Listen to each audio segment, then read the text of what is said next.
जनकपुर में एक ब्राह्मण दंपति वास करते थे। ब्राह्मण बड़े विद्वान थे, क्योंकि परम ज्ञानी श्री जनक जी की नगरी, परम ज्ञानी, वहां का झाड़ू लगाने वाला भी ब्रह्म विद्या का उपदेश दे सकता है जनकपुर का, क्योंकि विदेह राज जनक की राजधानी, और बहुत ही हृदय के प्रेमी। ये दो भाव एक जगह नहीं मिलते, एक तो विशुद्ध ज्ञान और दूसरा भगवत प्रेम। ज्ञान भी और भगवत प्रेम भी जनकपुर में, ऐसे वो ब्राह्मण देवता थे। एक बार उनके घर में एक संत पधारे।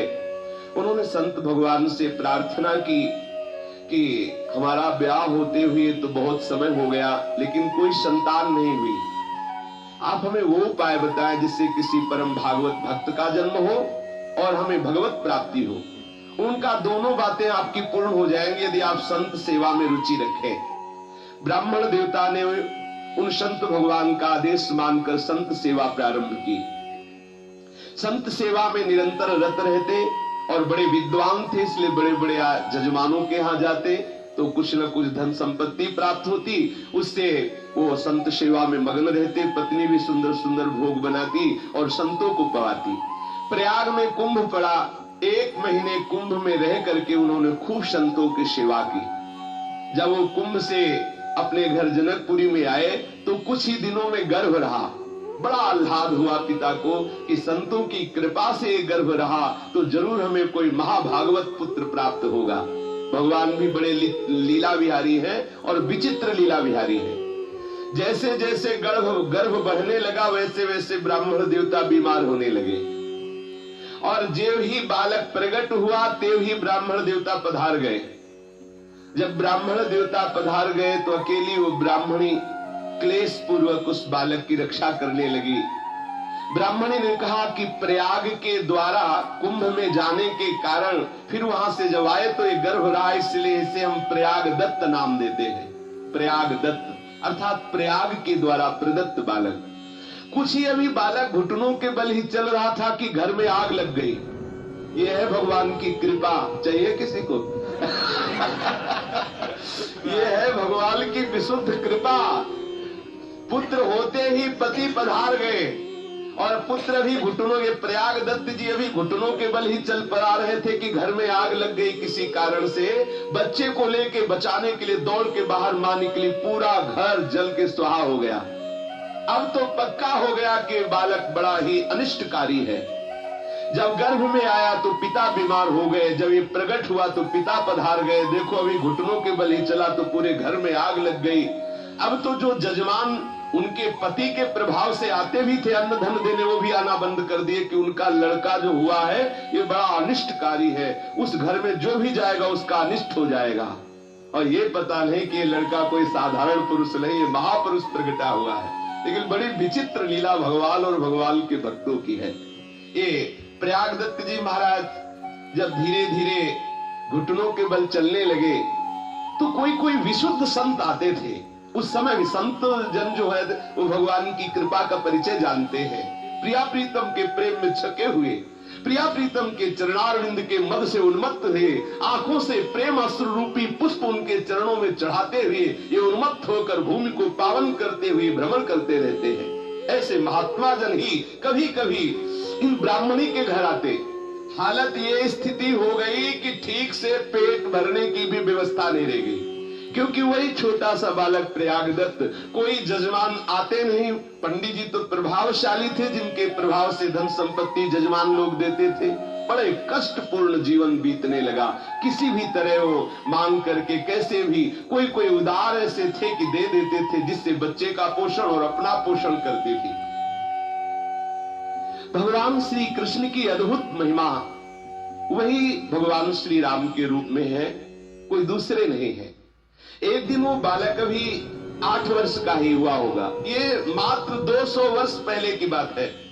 ये कोई 1000-2000 वर्ष पहले की बात, ये 200 वर्ष पहले की घटना है। 200 वर्ष पहले की बात है। वो बालक अपने मित्रों के साथ खेल रहा था। अच्छा, कोई मित्र सहज में बनता नहीं था, क्योंकि घर वाले सिखा देते थे प्रयाग दत्त के साथ मत खेलना, वो बड़ा अनिष्टकारी है। जो उसका मित्र बनेगा हो सकता है उसकी भी हानि हो जाए। तो 2-4 बच्चे बड़े हे भाव से प्रयाग दत्त को देखते, खिलते थे। एक दिन क्या हुआ कि एक बहन बुलाने आई किसी और भाई को और कहा चलो तुम्हें आज पता नहीं राखी का त्योहार है। प्रयागदत्त जी दूर से चुपचाप खड़े सुन रहे हैं। राखी का त्योहार है तो प्रयागदत्त ने सोचा है राखी का त्योहार क्या होता है। बहन हाथ पकड़ के ले गई और वो चुपचाप छुपे हुए गए, दरवाजे से झांक के देख रहे हैं कि बहन तिलक लगा रही, राखी बांध रही, मिठाई पवा रही, दुलार कर रही। ये भाग के घर आए और अपनी माँ से कहा कि माँ क्या हमारे दीदी नहीं है क्या? सब भाइयों को आज राखी बांध रही उनकी दीदी, क्या हमारे जीजी नहीं है, हमारे दीदी नहीं है क्या? हमारे भाग्य से नहीं कि हमें कोई राखी बांधेगी। माँ का हृदय भर आया कि वैसे ही हम गरीब हैं, इसकी सुख सुविधा नहीं कर पा रहे और आज ये ऐसा प्रश्न कर दिया कि इसका क्या उत्तर। तत्काल ध्यान आया क्योंकि सब जनकपुरवासी जो वयोवृद्ध होते हैं जानकी जी को अपनी बेटी मानते हैं और जो नवयुवक होते हैं या नवयुवती होती है वो अपनी बहन मानती है। देखो पूज्य श्री भक्तमाली नारायण दास जी महाराज श्री जानकी जी को अपनी दीदी मानते थे, इसलिए उनको मामा जी कहते थे। ये अद्भुत मामा जी हैं जिनका हम नाम चर्चा कर रहे हैं, प्रयागदत्त जी। प्रयागदत्त से कहा कि बेटा तुमको किसने कह दिया कि तुम्हारे दीदी नहीं है? तुम तो ऐसी दीदी के भैया हो कि किसी की ऐसी दीदी नहीं है। तो उन्होंने कहा कि माँ तो मेरी दीदी कभी हमको दिखाई नहीं दी, कभी तो आती ना, आप हमको फुसला नहीं। बेटा चूंकि हमारे जो दामाद है ना, तुम्हारे जो जीजा जी है ना, वो बहुत बड़े राजा हैं, बहुत उनको कार्य रहता है और दीदी उनकी सेवा में रहती, इसलिए वो आ नहीं पाते हैं। तुम्हारे जो जीजा है वो अयोध्या के बहुत बड़े राजा हैं और तुम्हारी जो दीदी है ना वो उनकी समीपता के सुख में निमग्न रहती, इसलिए वो कभी आप नहीं पा रही, लेकिन तुम्हारी दीदी सबसे बड़ी दीदी है। बोले माँ मुझे दीदी के पास जाना है, देखना है हमारी दीदी कैसी है। हमारे जीजा का तुमने नाम क्या बताया?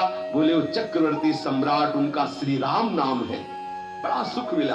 अरे इतने बड़े हमारे जीजा और हमारी दीदी का क्या नाम है? बोले जानकी जी नाम है। हृदय में अपार सुख मिला। एक कोमल हृदय वाला बालक स्वीकार कर लेता है कि हमारी दीदी जानकी जी और हमारे जीजा श्री राम जी। माँ मुझे अवधपुरी जाना है, अपने जीजा से अपनी जीजी से मिलना है, मुझे अपनी दीदी से राखी बंधवानी है। माँ ने कहा थोड़ा सयाने हो जाओ, यहाँ से जनकपुर से प्राय अवध नगरी में जाते ही रहते हैं लोग, हम आपको उनके साथ भेज देंगे, लेकिन अभी 2-4 दिन में। बोले माँ देखो मैं बड़ा हो गया, मुझे दीदी के पास भेज। जैसे नामदेव जी करते थे, नामदेव जी के नाना को कहीं जाना था तो जब सेवा में देखते तो कहते नाना जी हमको भी सेवा में, तो कहते देखो कभी ऐसा अवसर मिलेगा तो बताएंगे। उनको कहीं जाना था है ना, तो हम 2-3 दिन के लिए बाहर जाते, हम तुम्हें सेवा में रख देंगे, थोड़ा तुम बड़े हो जाओ। वो रोज सुबह उठ के जाते, बोले नाना जी देखो मैं आज बड़ा हो गया, आज मुझे सेवा में रखो। ऐसे ही 2-4 दिन बीतने पर कहते माँ देखो मैं बड़ा हो गया, अब मुझे दीदी के पास जाने दो। माँ उनको काफी समय तक टालती रही। एक दिन देखा कि वो बिरज गए, बालक ही तो थे, कैसे महाभाग। यही है संतों की कृपा का फल, यही है संतों की सेवा का फल। प्रयागदत्त जी रोने लगे, नहीं खाऊंगा नहीं पीऊंगा, जब तक मैं अपनी दीदी से नहीं मिलूंगा तब तक नहीं खाऊंगा, मुझे अपने दीदी से मिलना है। बलिहारी है ऐसे भाव की, ऐसे दृढ़ संबंध की। माँ को विवश होना पड़ा।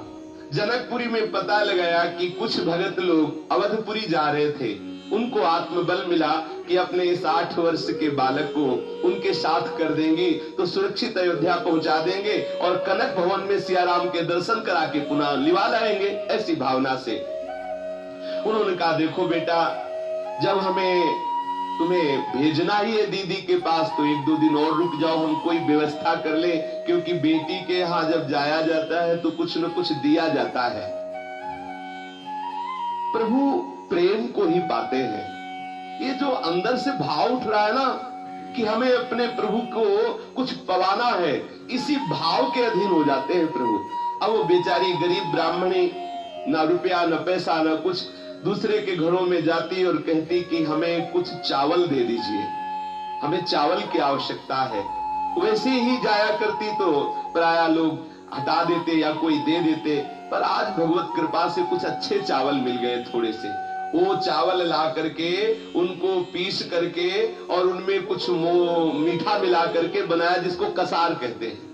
जनकपुरी में उन मोदकों को कसार कहते हैं। चावल के पिसे हुए आटे को भून करके उसमें घी मिला करके मीठा मिला करके जो बनाया जाता है उसे कसार कहते हैं। कसार को एक कपड़े की पोटली में बांधा और प्रयागदत्त को दिया। थोड़े से सतुआ बनाए, प्रयागदत्त को देखो ये तुम्हारी दीदी और जीजा के लिए है, और ये जो सतुआ है ना तुम्हें जब भूख लगे तब तुम पा लेना। प्रयागदत्त तो इतने उन्मत्त हो रहे हैं कि हम अपनी दीदी से मिलेंगे, जीजा से मिले, बड़े उन्मत्त। जो कोई जनकपुरी के भक्त परिकर अवधपुरी जा रहे थे उनके साथ कर दिया। अब प्रयागदत्त को चैन कहा कि उनकी जैसी भावना से चले, वो तो अपनी भावना, उनको तो लग रहा था अगर हमारे पंखे हो तो अभी उड़ जाऊं, ऐसी व्याकुलता। उन्होंने सोचा कि हमें दीदी से मिलना है, पता नहीं कितने दिनों में पहुंचेंगे, उनका साथ छोड़ दिया, वही पोटली कसार की, और बस दीदी के चिंतन में हमारी दीदी जानकी जी, हमारे जीजा जी राम जी कितनी जल्दी पहुंचो, बस भाग दौड़ना। जब थक जाते तो थोड़े सतुआ घोर करके पी लेते और फिर भागते। कई दिनों में जनकपुरी से वो अवधपुरी आए। जब अयोध्यापुरी में आए तो प्रयागदत्त देख करके अवधपुरी बहुत प्रसन्न है कि ओहो हमारे जीजा की राजधानी है, हमारे जीजा। और पूछा था माँ से कि उनको सब कोई जानता है क्या? बोले सब कोई जानता है उनको। अब जिससे पूछते कि हमारी दीदी जानकी जी कहाँ रहती है, तो अवधवासी देखते छोटा सा 8 वर्ष का बालक हंस देते, तुम्हारी दीदी तो तुम्हारे जीजा का क्या नाम? बोले श्री राम। बोले हाँ वो महल है, चले जाओ। तो दौड़ के जाते कनक भवन में, जब देखते तो पुजारी से पूछते हमारी दीदी कहाँ है, हमारे जीजा कहाँ है? तो बोले ये तुम्हारी दीदी कौन? बोले जानकी। और जीजा कौन? श्री राम। बोले है तो। बोले हमें मूर्ति नहीं, हमें जीजा जी चाहिए, मूर्ति नहीं, हमें मूर्ति नहीं, हम अपनी दीदी की बात कर रहे हैं। हंस देते कि बालक है, हट कर रहा है। निराश होकर के रोते हुए फिर निकलते।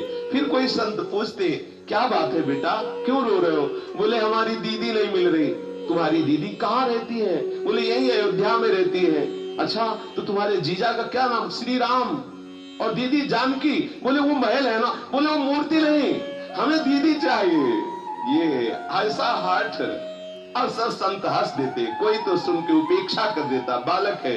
कोई संत हंस देते कि बालक है, क्या जाने कहीं वो मूर्ति हो तो साक्षात प्रभु विराजमान। लेकिन उसको ऐसी दीदी चाहिए थी जो दौड़ के आवे, हृदय से लगावे और राखी बांधे और मिठाई पवावे। अब हृदय में उसके अंदर व्याकुलता बढ़ती गई कि हाय हमारी दीदी का कोई पता नहीं बता रहा, और माँ कह रही थी कि यही दीदी रहती है, क्या करूं? बहुत रोने लगे, परेशान हो गए। कहीं कोई बताता ही नहीं कि उसके जीजा कहाँ है, उसकी दीदी कहाँ है। मणिकूट की ओर गए, वहां खोजते फिरे, रो रहे थे, हाँ दीदी जानकी तुम कहाँ हो? कोई तुम्हारा परिचय नहीं बता रहा है। जहाँ सीता कुंड को जाने वाले रास्ते के दक्षिण सघन विटपावली से आच्छादित पुरानी मस्जिद है, जिसमें पूर्व में हनुमान निवास श्री अयोध्या के महात्मा बाबा गोमती दास जी महाराज भजन करते थे, वही समीप जाकर के बैठ गए, रोने लगे प्रयागदास जी। हाँ जीजा श्री राम, हाँ जिज्जी जानकी तुम कहाँ हो? विकल होकर के रो रहे हैं। देखो कैसा संबंध का सुख होता है। विकल होकर के रो रहे हैं। अब बहनोई जी को रिश्ते से खूब गालियां भी देख रहे कि देखो इतना ढूंढा, इतना पूछा, पता नहीं कहाँ छुपा हुआ बैठा है, हमारे सामने नहीं आ रहा, किसी को भेज नहीं रहा। और माँ हमको कह रही थी अरे वो बहुत बड़े चक्रवर्ती सम्राट है, ऐसा कौन है जो उनको जानता नहीं? यहाँ तो कोई उनको नहीं जानता है, कोई नहीं बता रहा कि हमारी दीदी कहाँ है, हमारे जीजा कहाँ है। इतना ढूंढा, इतना हैरान हो गया, कहीं मिल नहीं रहा, कहाँ रहते हैं हमारे जीजा। बहुत भाव में विवल हो रहे हैं। इतनी विकलता बढ़ी कि लगा कि उनको प्राण छूट जाएंगे।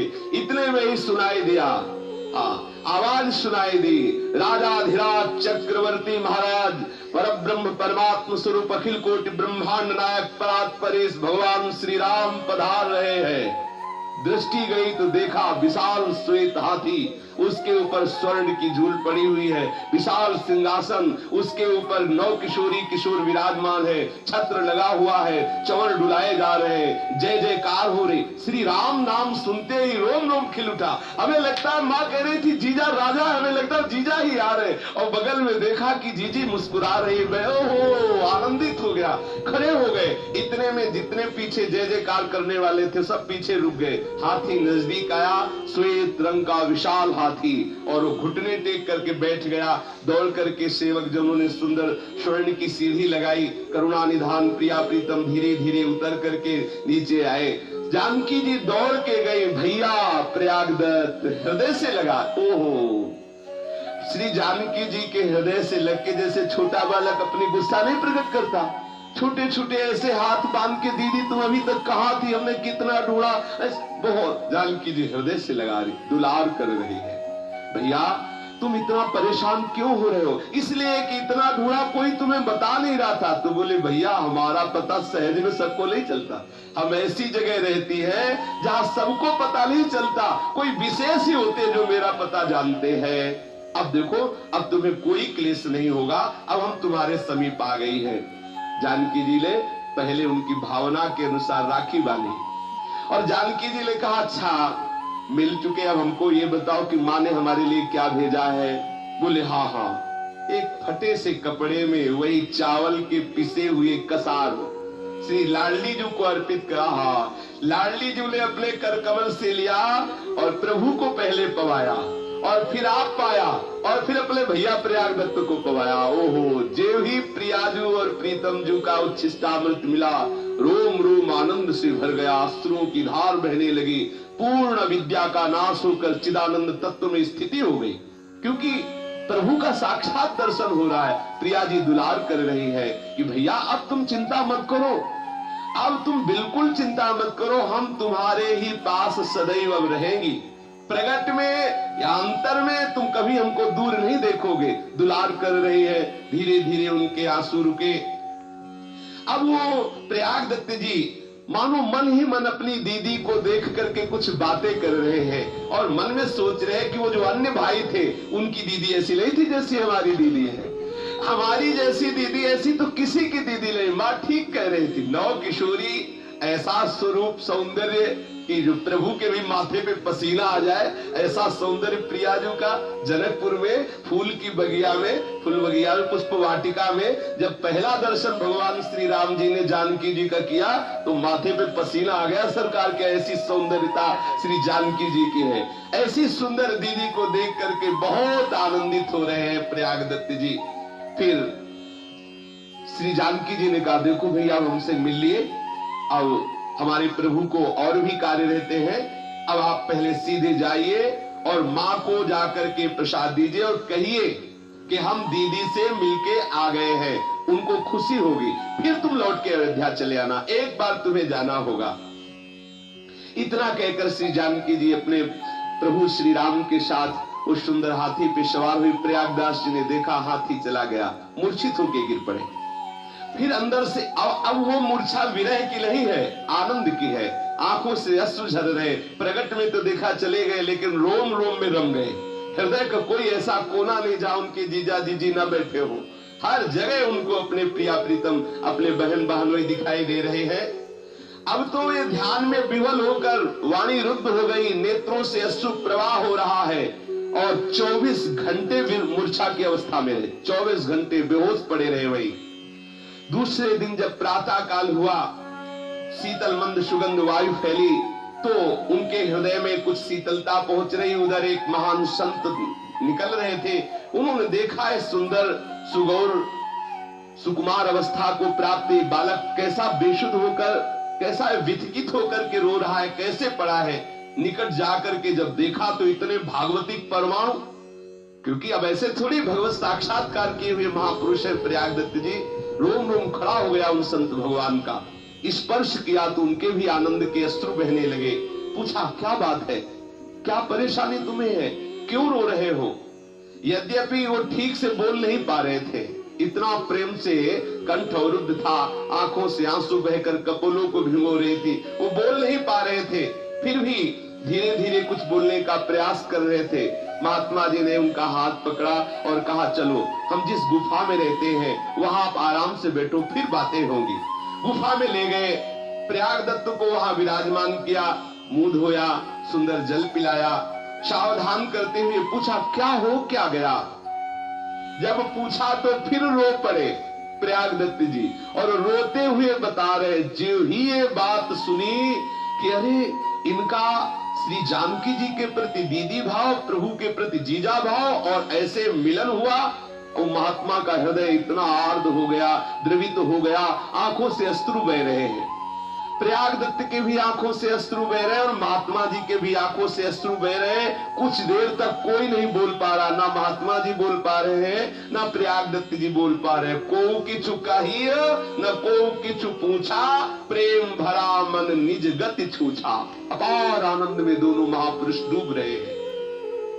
थोड़ी देर के बाद महात्मा जी भगवत स्मरण करते हुए अपने को सावधान किया और प्रयाग दत्त जी से कहा कि आप जैसा महाभाग्यवान हमें लगता है इस भूतल पर कोई नहीं होगा, जिसको स्वयं महामहिमामयी श्री जानकी जी दुलार करके अपना भैया कह के हृदय से लगाया।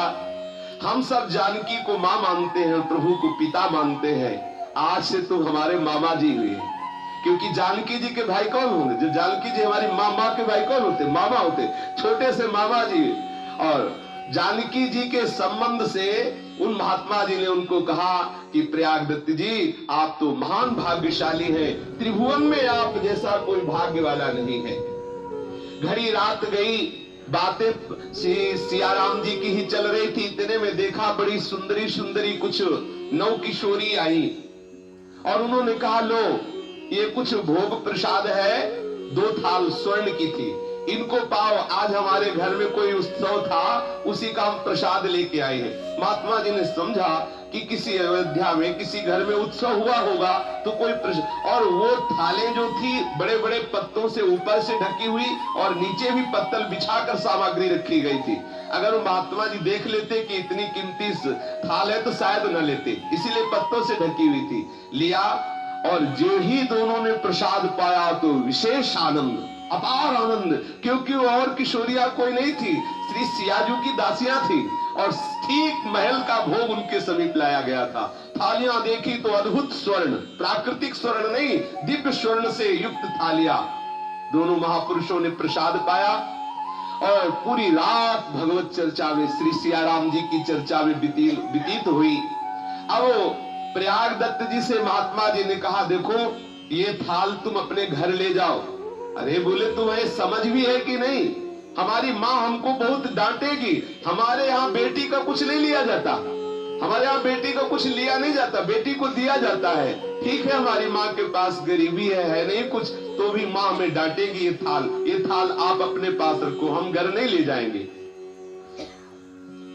वो कितनी निष्किंचनता उस महात्मा जी के भी अंदर है। उन्होंने कहा, ये थाल हमारे प्रयोग की नहीं है, तो प्रभु की है, इनको हमें नहीं रखना, हमें भी अपने पास नहीं रखना है। महात्मा जी और मामा जी दोनों कितने निष्किंचन हैं कि उस दिव्य स्वर्ण की तरफ तनिक भी आकर्षण नहीं हुआ।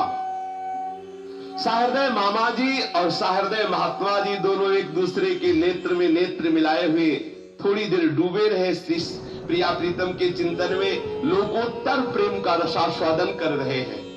दोनों के शरीर दिव्य हो रहे हैं क्योंकि दिव्य प्रसाद पाया है। सारा श्रम दोनों का, जन्म जन्मांतरों का जो भटकने का था, खत्म हो चुका है। अपार आनंद में दोनों निमग्न हैं। प्रातः काल प्रयाग दत्त जी विदा होने के लिए आगे प्रणाम किया महात्मा जी को। महात्मा जी ने मामा जी को हृदय से लगाया। वहां से प्रयाग दत्त जी अंदर ही अंदर अपनी दीदी का चिंतन करते हुए, जीजा का चिंतन करते हुए प्रयाग दत्त जी ने अयोध्या को प्रणाम किया और जनकपुरी की तरफ प्रस्थान किया। और महात्मा जी ने उन स्वर्ण की थालों को लेकर गणेश कुंड में डाल दिया कि हमको प्रभु का प्रेम चाहिए, ये प्रभु का वैभव नहीं चाहिए। अपनी दीदी और जीजा की भावना में मस्त प्रयागदास जी जनकपुरी पहुंचे। माता ने देखा कि प्रयागदास जी के रोम रोम से तेज प्रकट हो रहा है। समझ गई कि हमें लगता है मुझ गरीबिनी के ऊपर अपार कृपा की जानकी महारानी ने, हमारे बेटे को बहन के भाव की पुष्ट करने के लिए हमें लगता है जरूर वो आई और सुख प्रदान किया। प्रयाग दत्त जी दौड़ के गए, माता जी को प्रणाम किया और सब हाल सुनाया, जैसा उन्होंने देखा, जैसा जानकी जी ने कहा, जैसा उनको प्यार सुन करके माता के अश्रु बहने लगे। चकित तो हो गई, महा आनंद का अनुभव होने लगा। हृदय तल में एक प्रबल उन्माद प्रकट हो गया, क्योंकि यही ऐसा अद्भुत रस है, अद्भुत रस ऐसा है। करुणा का स्रोत फूट निकल पड़ा और चिल्ला चिल्ला के रोने लगी, हे करुणामयी जानकी जी, आज आपने निर्वाह कर लिया मुझ गरीबिनी का। चिल्ला चिल्ला के रो रही है, बहुत दुलार से अपने प्रयाग दत्त जी को रखने लगी। अभी 1 साल भी नहीं बीता था कि माता का हृदय जो श्री जानकी जी के प्रेम में डूब गया था, शरीर की सामर्थ्य नहीं कि इस प्रेम को झेल सके, इसीलिए धीरे धीरे थोड़ा थोड़ा अनुराग रस देते हैं प्रभु। एकदम दे दे तो फट जाए हृदय, हृदय की सामर्थ्य नहीं कि अपार प्रेम समुद्र को झेल सके। शरीर रुग्ण होने लगा। 1 साल में ही श्री प्रयाग दत्त की माता जी पधार गई।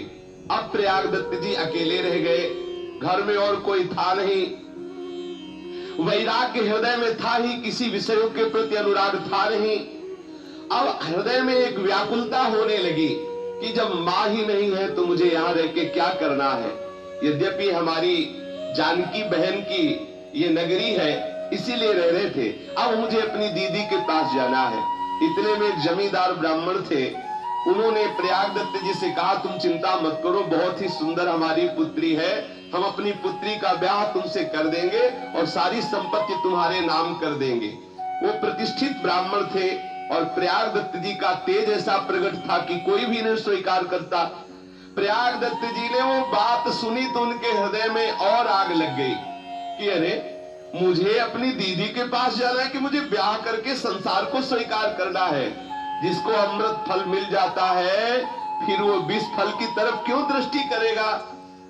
उन्होंने प्रयाग दत्त जी एक क्षण भी वहां नहीं टिके कि कोई हमसे दूसरी बात करे, इससे अच्छा अभी निकल लो। अपने घर को छोड़ा, श्री अयोध्या धाम के पथ पर पैर रखते हुए प्रयाग दत्त जी उन्मत्त दशा को प्राप्त हो गए।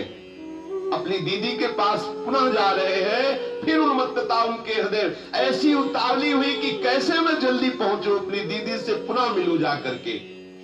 श्री सरयू जू में गए, स्नान किया और अद्भुतपुरी आनंद स्वरूप श्री अयोध्या नगरी की प्रदक्षिणा की, अयोध्या नगरी को साष्टांग प्रणाम किया, अयोध्या नगरी की धूल में अपने शरीर को धूसरित किया और एक एक गली में, एक एक महल के समीप देख रहे हैं कि पुनः हाथी पे सवार हुई हमारे जीजा जी कब आएंगे। ढूंढ रहे हैं अयोध्या में पुनः। सुंदर सुंदर शीतल मंद सुगंध वायु बह रही है। जहां बैठते हैं प्रयाग दत्त जी आनंद छा जाता है, महात्मा जन एकत्रित हो जाते हैं, प्रभु की चर्चा होने लगती है, अद्भुत कीर्तन होने लगती, ये सब प्रभु के द्वारा प्रेरित अद्भुत कीर्तन होने लगता है, बड़ी उन्मत्तता छाती है।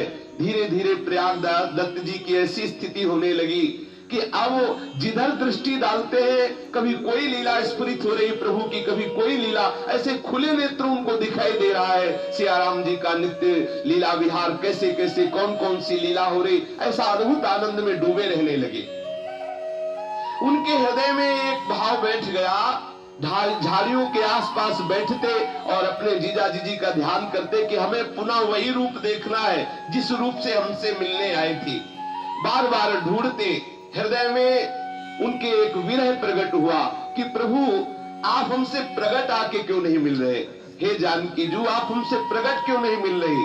तो वही बाबा जी जो पूर्व में महात्मा जी मिले थे, उनका नाम था त्रिलोचन स्वामी, वो वहां आए, देखा कि प्रयाग दत्त जी विह्वल है, उनको समीप बुलाया और भगवत रहस्य की वार्ता करने लगे कि आप चिंता मत करो, अपने प्रभु के विधान में प्रसन्न होना चाहिए।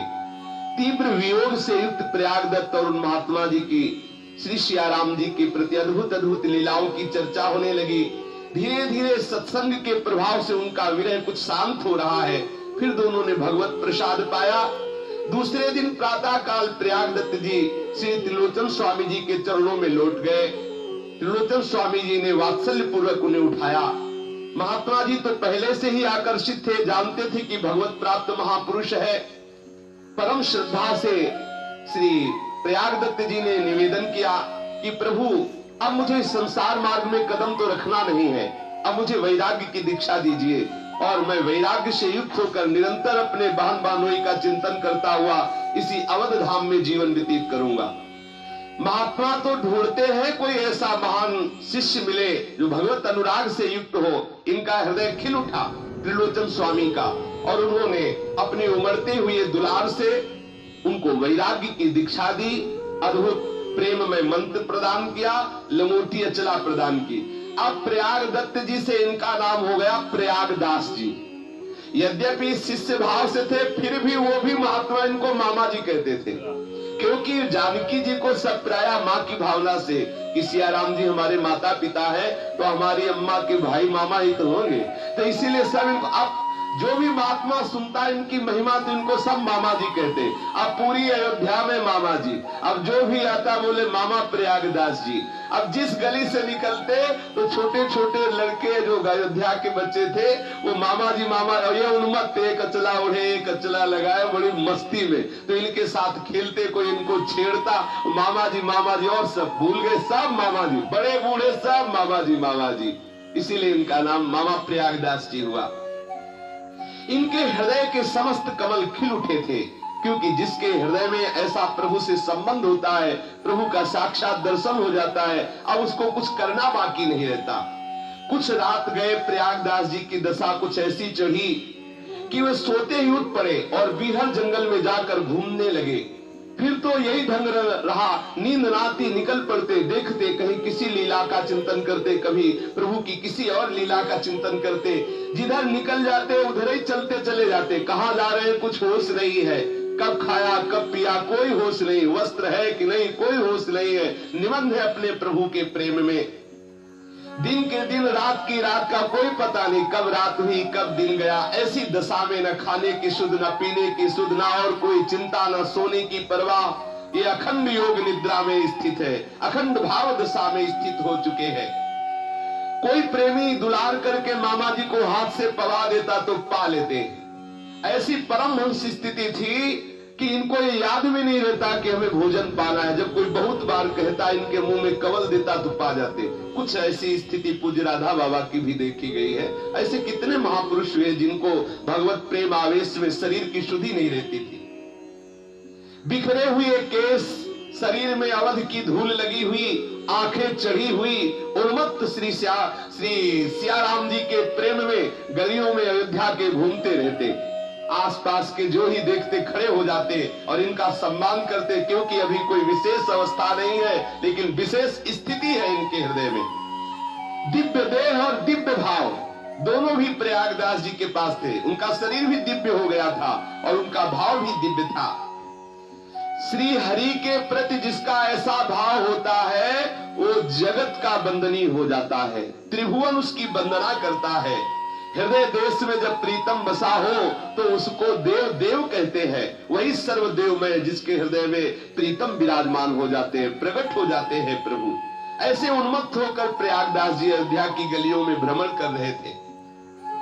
परमहंस प्रयागदास जी प्रेम पागल लोग के कौतूहल के विषय बनते जा रहे थे। कुछ मनचले लोग प्रयागदास जी के पीछे जाते, कोई अचला खींच रहा है, कोई कुछ छेड़ रहा है, ऐसे करते और प्रयागदास जी बस मुस्कुरा देते। जो पहुंचे हुए जन थे वो तो जानते थे, और जो ऐसे साधारण जन थे वो उनको ऐसे छेड़ते, उनको परेशान करने की चेष्टा करते।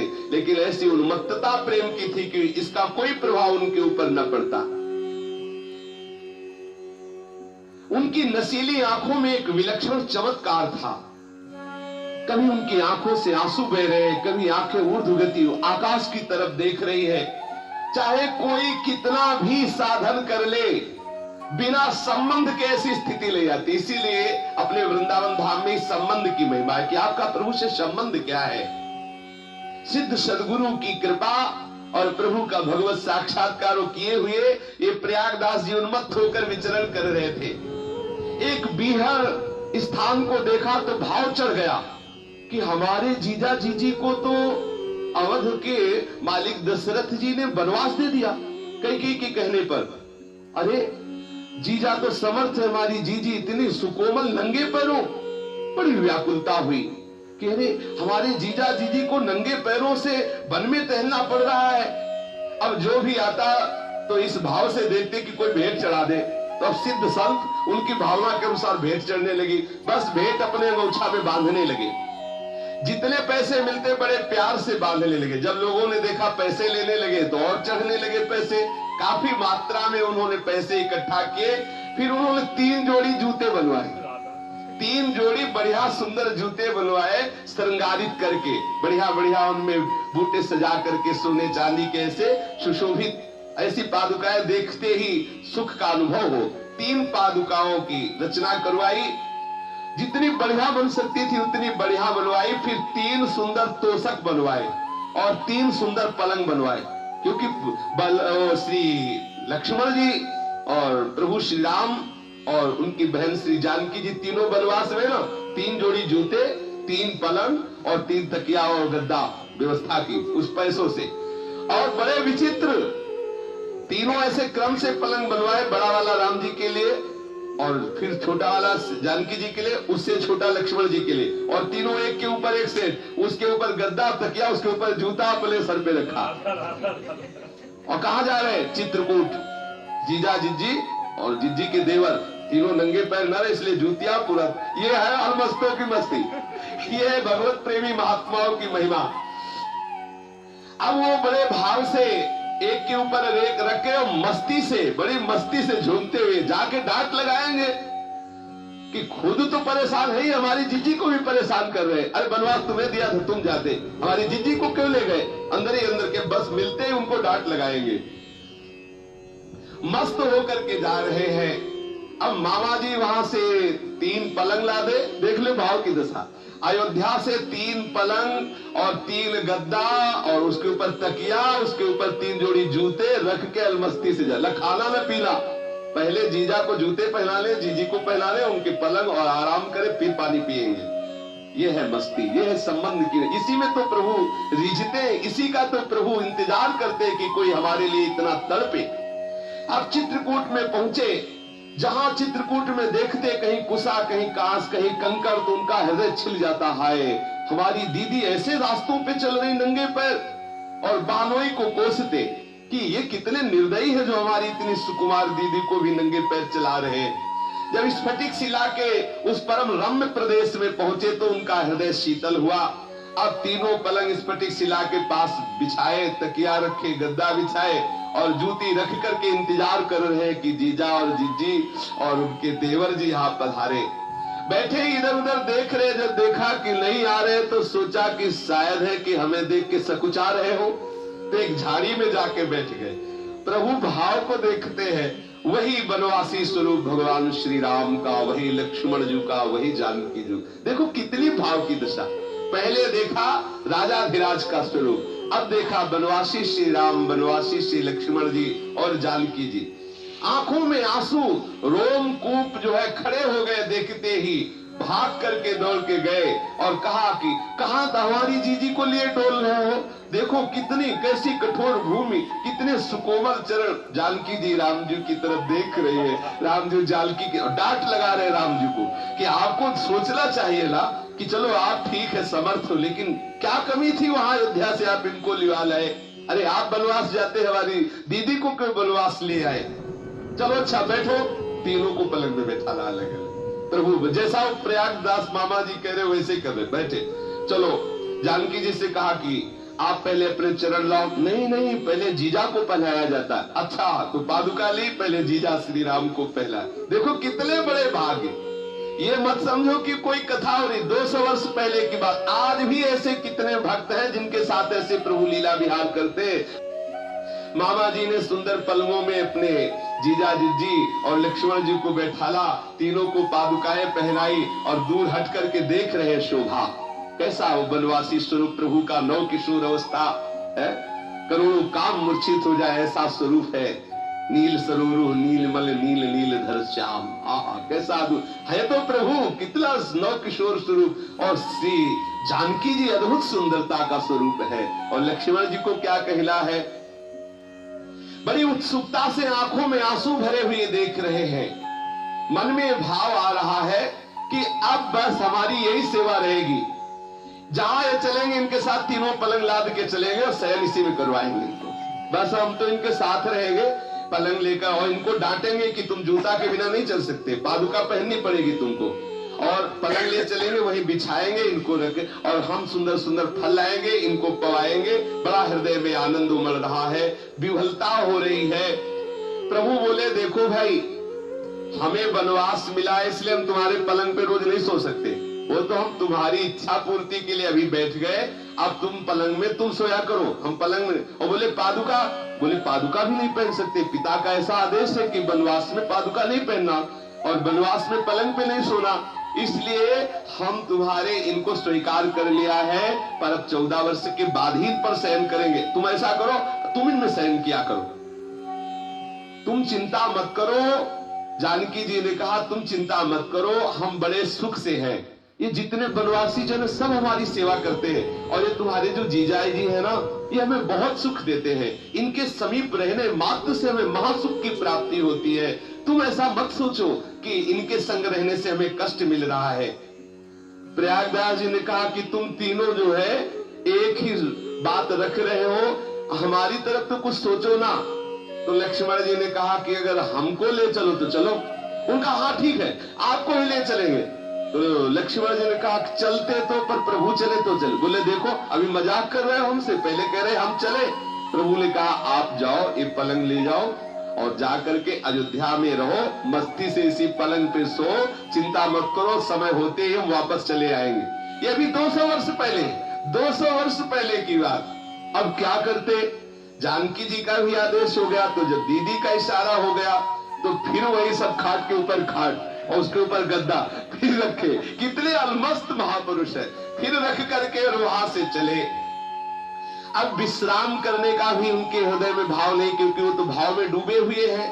उल्टे पांव उनको लौटना पड़ा। प्रयागदास जी मन ही मन सोचते जा रहे हैं कि बड़ा विचित्र है हमारा बहनोई, बड़ा विचित्र है।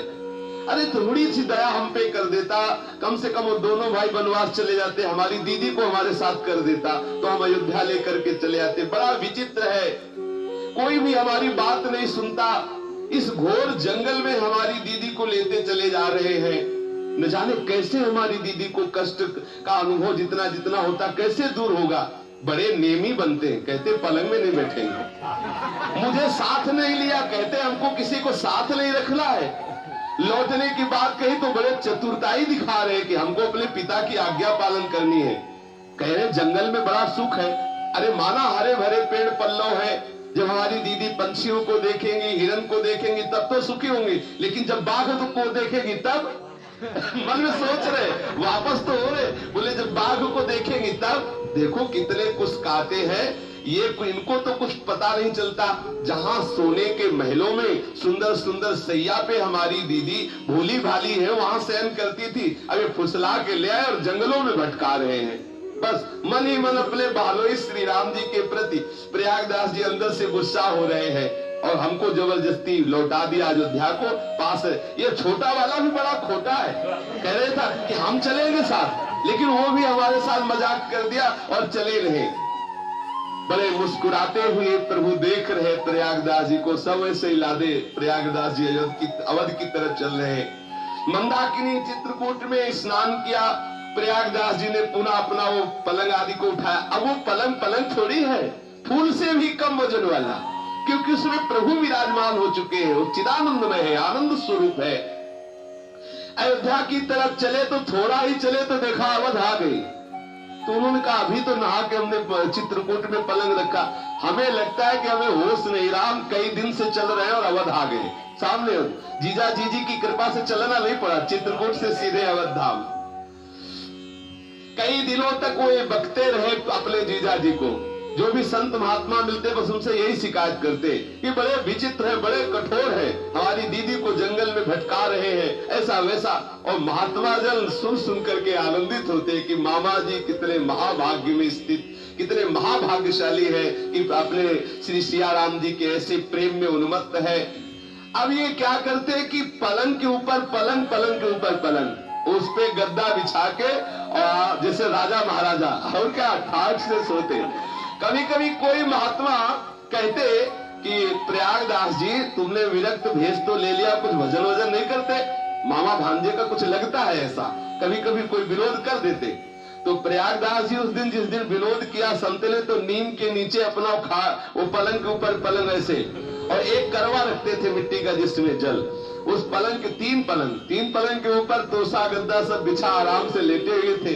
किसी महात्मा ने विनोद कर दिया कि प्रयागदास जी तुम विरक्त भेष ले लिए, कुछ भजन नहीं करते? तो बोले अरे तुम भजन की बात कर रहे हो, नीम के नीचे खाट बिछी है, खाट के नीचे करवा, प्रयागदास मस्ता सोवे, राम लला का सरवा, प्रयागदास मस्ता सोवे, राम लला का सर। अरे बोलो पता है हम किसके साले हैं? बोले किसके? बोले श्री राम जी के।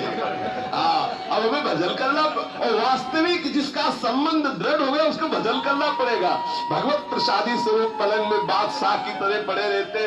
जब कोई बात करता है तो पता है हमारे जीजा चक्रवर्ती सम्राट श्री राम और हमारी बहन जानकी जी इसी ठसक में अयोध्या में पूरा आनंद मंगल करते हुए वो भगवान के नित्य साकेत धाम को गए और सदा सदा के लिए अपनी जीजा जी की सेवा में रत हो गए। श्री राधा वल्लभ लाल की। वीडियो देखने के लिए धन्यवाद।